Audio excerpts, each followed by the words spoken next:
Welcome to the channel. Today we will guide you through an important feature in the Indeed app that allows you to change your email address quickly and safely. This is helpful if you want to use a new email for your job applications. First, open the Indeed app on your phone. Next, look at the bottom right corner and tap on the profile icon. Then, at the top right of your screen, you'll see three horizontal lines. Tap on them to open the menu. After that, select Settings from the menu. Once you're inside the Settings page, choose Account Settings.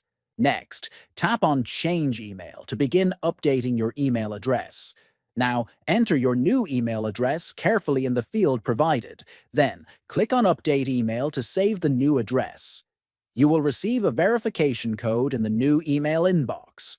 Enter the code exactly as it appears in the email.